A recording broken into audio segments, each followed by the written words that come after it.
Hello guys, ഇന്ന് നമ്മളിവിടെ ഉണ്ടാക്കാൻ പോകുന്നത് ടൊമാറ്റോ റൈസ് ആണ്. അതിന് വേണ്ടിയിട്ട് നമ്മളൊരു ബിരിയാണി പാത്രം എടുക്കാം. അതിലേക്ക് എണ്ണയും നെയ്യും ഒഴിച്ചു കൊടുക്കാം. അതിനുശേഷം ഉള്ളി ഇട്ട് കൊടുക്കുക. ഉള്ളി നന്നായിട്ട് പെട്ടെന്ന് വഴറാൻ വേണ്ടിയിട്ട് ഉപ്പിട്ട് കൊടുക്കാം. അതിനുശേഷം നമുക്ക് അതിലേക്ക് പെരിഞ്ചീരകം, കറുകപ്പട്ട, ഗ്രാമ്പൂ, ഏലക്ക ഇതൊക്കെ നമുക്ക് ഇട്ട് കൊടുക്കാം. നന്നായിട്ടൊന്ന് മുരിഞ്ഞ് വരെ വെയിറ്റ് ചെയ്യാം. അതിനുശേഷം അതിലേക്ക് ഇഞ്ചി വെളുത്തുള്ളി പേസ്റ്റ് ഇട്ട് കൊടുക്കുക. അതിനുശേഷം മുളക് പൊടി, മഞ്ഞൾപ്പൊടി ഇട്ട് കൊടുക്കുക. പിന്നെ കുറച്ച് ഗരം മസാല ഇട്ട് കൊടുക്കുക.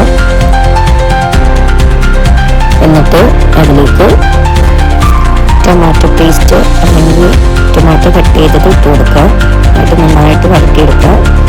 അതിലേക്ക് നമുക്ക് ബീൻസ്, ഞാൻ ഇപ്പോൾ എടുത്തതാണ് നല്ല പച്ച ബീൻസാണ്, അത് ഇട്ട് കൊടുക്കുക. എന്നിട്ട് നമുക്ക് അരി എടുക്കണതിൻ്റെ അതിൻ്റെ ഇരട്ടി വെള്ളം എടുത്ത് തിളപ്പിക്കാൻ വയ്ക്കാം. ഉപ്പ് നമുക്ക് ഇച്ചിരി മുന്നോട്ട് നിൽക്കണം. അരിയിലേക്ക് നിന്ന് പിടിക്കാൻ വേണ്ടിയിട്ടുള്ള ഉപ്പ് എടുക്കണം.